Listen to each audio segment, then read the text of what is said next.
Tell me what your life was like before you died.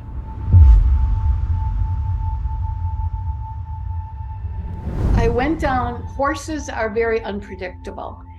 And we had a cowboy who had come to work, and he was still intoxicated from the night before. So I sent him home because you don't want an accident. So I jumped into the wrangling department. I was helping out. And at the end of the day, we were unsaddling. Well, I was bringing all the horses in to be unsaddled. And there was one horse we had called Houdini that could get out of any knot or any corral. We had to keep him separate. And he undid the latch and he ran down to the hay barn with his saddle on. And so I was like, oh no, because if they roll, they can break their back because of the saddle. A lot of horses will go out there and start rolling. And another horse had gotten down. So I grabbed a couple halters. I told the guys, I'll go get them.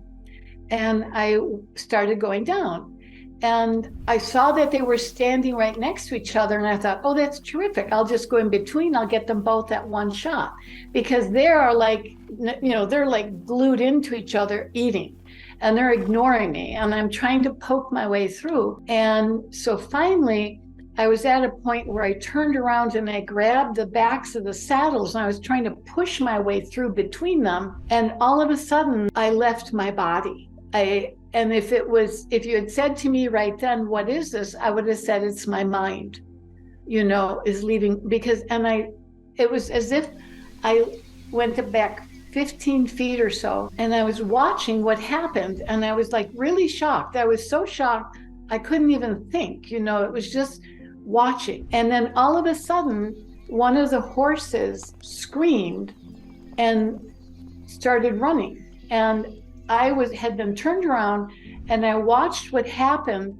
and that spun me around, and my arm went into the saddle, where the stirrup is, up to my armpit. And I was struggling to keep my balance as these horses were running. And the one horse that I was in the saddle was upset, because it's like, if there's a mountain lion behind me, you're holding me back here, lady, and is kicking at me and hitting me, trying to get me off. And then finally, scraped me off by running me into the hay barn, which is concrete, and it crushed my skull.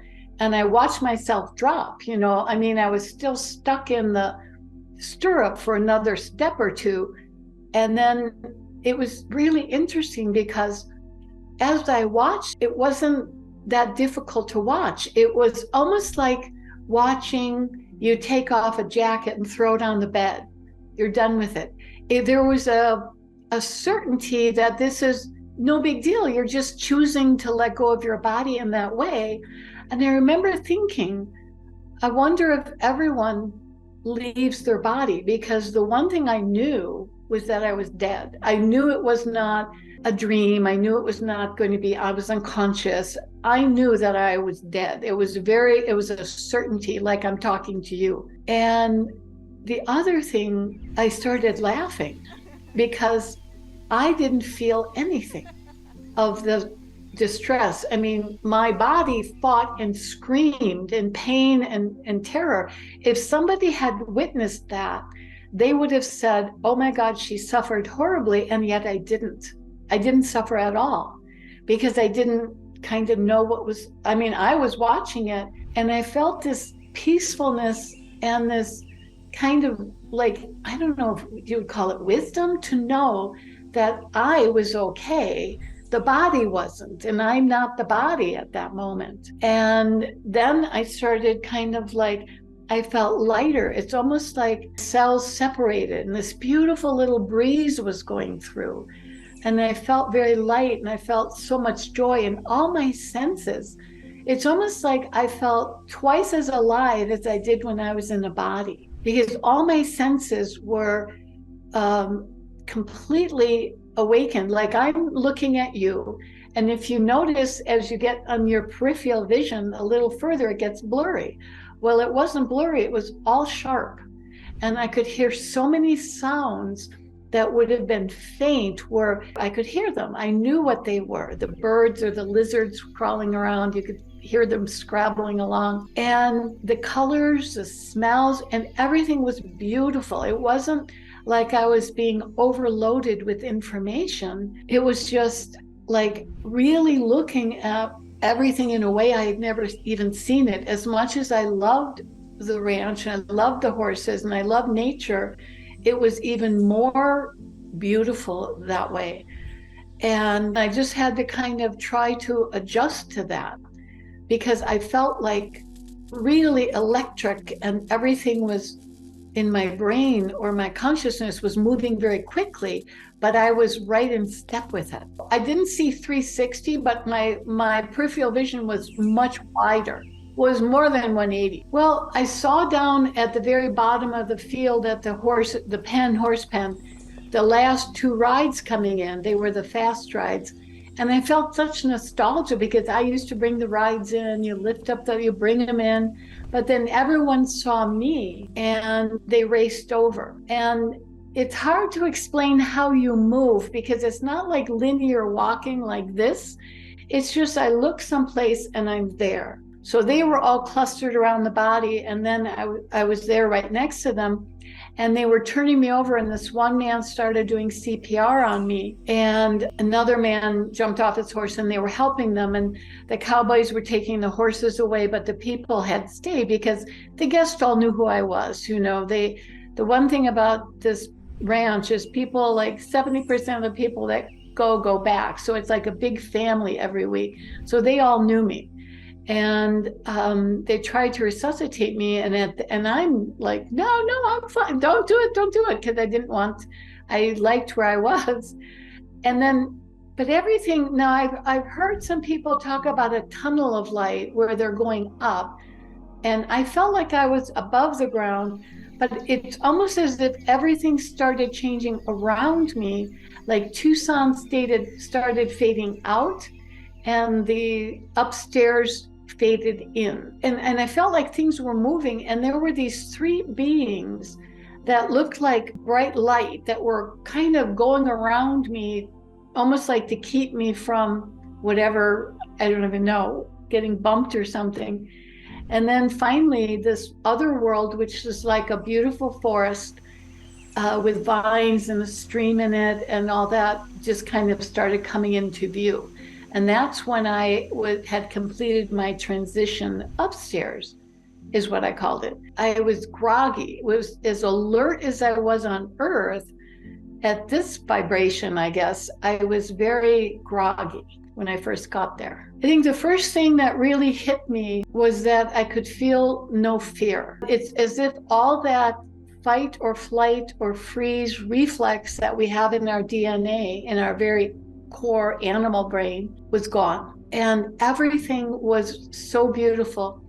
All the things like the trees and the flowers and the vines and the ferns, everything it had like an iridescence on it. So if you look at a ribbon that's white, or then you look at a ribbon that's white with iridescence, it's like, this is Earth, this is heaven. And just looking at everything, it was like, I was just marveling. I was just walking around. The amount of love that you're getting from everything you're seeing it's indescribable. And the interesting thing is, if you ever go out like at daybreak or sunset and you look at a tree and the sun's behind it and all the leaves are lit. Now you have to picture the whole tree is like that. And the bark is lit and everything is almost like lit from within. There wasn't like shadows. Like we have, like I live in a little forest and I'm looking out the window and I see a lot of shadows. There weren't any shadows, but everything was kind of glowing in itself. And then I noticed a table, and again, there were some people standing around it. So I went over there and they were all like, welcome back, and it's as if I knew them. And then I noticed the woman that was sitting to my left was a woman that when I was really young, I would see some of these light beings around, and I thought everyone could see them, but they couldn't. So I got teased about it until I realized, okay, they can't see them. I was like 4, 5, 6, 7, and they would just appear sometimes. It's almost like I heard these chimes, And then, or you'd feel like a sense of everything kind of lightening up, like cooler air and a little breeze when you're in the house. And then I would see one of these beings and they would never talk to me. Just once we talked, but the love that I felt. And I was a gifted student, so to keep me happy in school when they were teaching things like reading and writing and all that, because I could do that when I was in kindergarten, then they put me in the library and I would read encyclopedias, which I thought was really cool. So I was trying to figure out who these people were, and I figured they weren't devils because I was being raised Catholic, so they must be angels. And so because I always felt so happy and loved. I just felt so much love coming off of them. And then I noticed there were a couple of these light beings that I had seen when I was on Earth. But the only two people that talked to me on this table, there was 11 people. We sat down and we started talking, and I was feeling very groggy. And at times when it was interesting, because if I'd ask a question, like Mina was on my left and Raul was on my right, and Mina would start to answer, or I'd get one word, but the whole thing like was an immediate download. So like in my book, there's times when we have conversations that go on for pages, but the whole conversation was like immediately downloaded and comprehended immediately. So then they told me I had a choice. That I could choose to stay up there or I could go back to Earth. Now, if I had made that decision right then, I would not have come back. It was so nice. And so Rahu said, we went to a place, it was a place that I used to like to go to. There's a big cave up behind a waterfall, and I used to go and meditate in there. And on the way there is when I saw this amazing light. I don't even know how to describe it. It was just this ball of consciousness, which I came to realize was like the source or the ultimate consciousness. And it was aware of me with all my little quirks and foibles. It was aware of me and adored me. And if you remember from childhood, we are taught to adore God. And if we're really lucky, God will like us or pat us on the head, you know? And this was like, I could feel this intense love from me. And then I could also feel this adoration back coming towards me, like this complete and head to toes. And then I noticed something else. When I was looking up at the sky, it was a different type of sky. It was almost like patchwork instead of one solid color. And I noticed it was like I was looking through the floor of another realm. And Rahu explained that to me. He said, there's many realms. There's, multitude of realms. And you can go up and you can turn around and you can come down and you can go into the divine. Well, I called it the divine.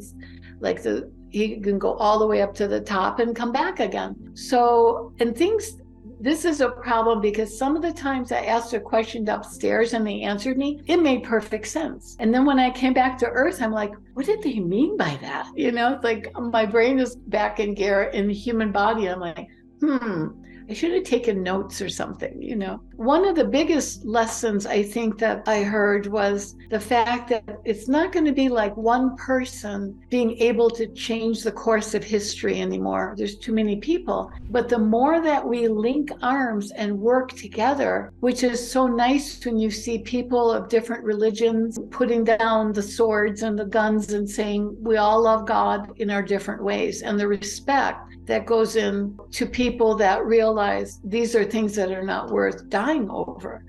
And the fact that people are becoming more global and working for global goals and, healing the earth and, the weather, and that they're beginning to say that there's more important things than one person hoarding it all, and that it has to be shared. To me, God is only love. There's no judgment, there's no hatred, there's no vindictiveness like in a lot of different religions. God is the purest sense of feeling adoration and feeling how to feel adoration. I mean, true adoration and feeling adored in return. It's the highest level of love and total acceptance to grow, to learn and to grow. I'm going to learn and grow until I die. I'm never going to sit down. I'm retired, but started a new career. I'm taking classes and making art again because I had a psych degree and I had an art degree when I graduated. So I'm going back to my art. And the purpose of life is to help others. I think the single thing that makes us happiest is when we can help someone just even an inch, and you can see them be able to do it themselves and take care of themselves, and they don't have to keep coming back, for an adjustment. I think the core is helping others and installing hope for others.